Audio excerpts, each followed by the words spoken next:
আসসালামু আলাইকুম ওয়া রাহমাতুল্লাহ। আশা করি সবাই ভালো আছেন। আজ আমার ড্রাইভিং ক্লাসে উপস্থিত আছে আমার ড্রাইভিং ছাত্র জাকিরুল।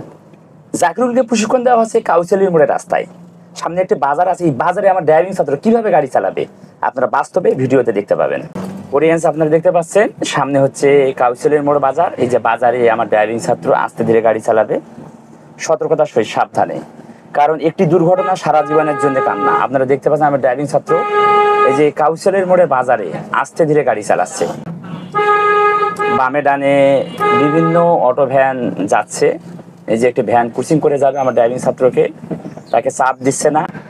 যে ভ্যানটি অতিক্রম করে গেল আমার ড্রাইভিং ছাত্রের গাড়ি, সে রাগ হয়নি। যে সামনে একটু মোটরসাইকেল আসতেছে জোরে, সেও আমার ড্রাইভিং ছাত্রের গাড়িকে অতিক্রম করে গেছে। দেখতে পেয়েছেন আমার ড্রাইভিং ছাত্র আস্তে ধীরে সুন্দরভাবে গাড়ি চালাচ্ছে।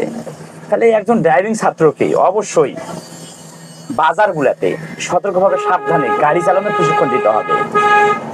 যখনই একজন ড্রাইভিং ছাত্র বাজারে গাড়ি চালাবে, সে যদি 100% কনফিডেন্স নিয়ে গাড়ি যদি চালাইতে যদি পারে, এবং তার গাড়ি চালানোতে সে যখন গাড়ি চালাবে, তার গাড়ি চালানো দেখে কোনো অটো ভ্যান বিভিন্ন গাড়ি তার যদি ভুল যদি না ধরতে পারে।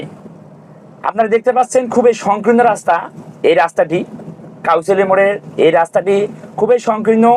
সামনে থেকে একটু যদি ছোট প্রাইভেট কার অথবা পিক আপ যদি আসে, তাহলে যে কোনো একটি গাড়িকে সাইড করে ব্রেক দিতে হবে, তারপরে আরেকটা গাড়িকে ক্রসিং হয়ে যাবে। আপনারা দেখতে পাচ্ছেন আমার ড্রাইভিং ছাত্র গাড়ি চালাচ্ছে এই সংকীর্ণ রাস্তায় নিজের কনফিডেন্স নিয়ে, নিজের বুদ্ধিতেই। জাকিরুল, তুমি কি নিজের অভিজ্ঞতায় তো গাড়ি চালাচ্ছ, যতটুকু অভিজ্ঞতা অর্জন করছো তাই তো? হ্যাঁ, যেগুলো শিখছি আপনার কাছ থেকে সেভাবে গাড়ি চালাচ্ছ, কোনো ধরনের সমস্যা না? না, যদিও সমস্যা থাকে বলবে, তোমাকে এরপরও কি ক্লাস দেওয়া যাবে।